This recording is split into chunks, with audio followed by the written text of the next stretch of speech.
It's true. Everything this question asked is real, as in to say, I hear this so often in my line of work, the line of counseling, line of mental health, and the work that I do with women in general.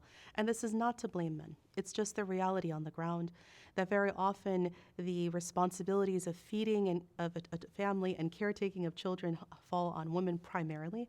And what happens then is in Ramadan, there's a sense of extra guilt that comes with that because the mom or the woman is looking at everybody else thinking they're all worshiping, they're all going to Taraweeh. Even my own husband or the men of my family, they'll eat this meal quickly and off they run to Taraweeh, and I'm left here. I did all the cleaning, all the cooking, and now I have to do all the cleaning. And where is my own sense of worship and time? And there's these kids. What do I do?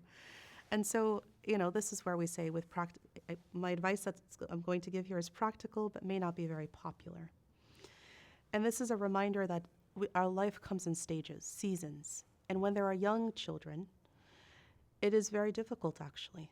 And I know it's an unpopular thing to say, why not do Taraweeh at home together as a family?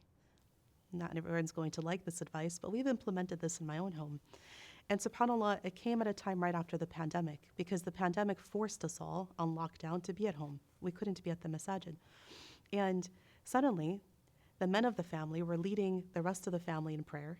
The children all came in to prayer with us, and it became a bonding moment. In fact, we enjoyed it so much that we said to each other, why don't we just continue this? And it became something that wasn't very popular afterwards because everyone went to the masajid. And honestly, if that what keeps you on track, it's a good thing, and I encourage it, of course. However, seasons of life, stages of life, in the season of young children, this is what made most sense for us.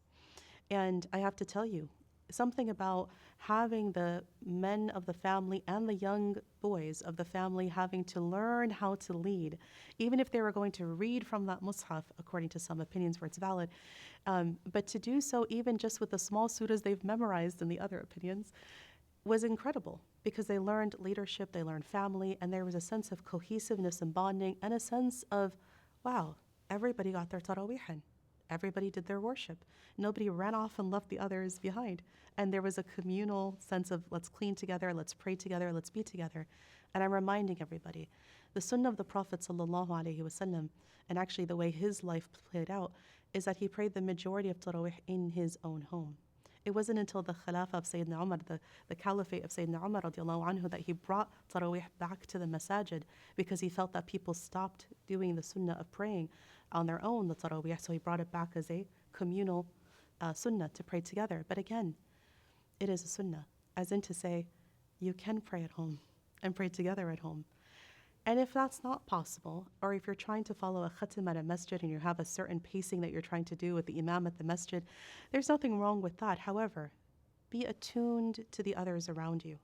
At that stage in life, if you're off to prayer and you're very happy and elated that you prayed, but your wife or the other women folk of the family are feeling very sad about this, that too may be something we're asked about on Yawm al-Qiyamah, subhanAllah.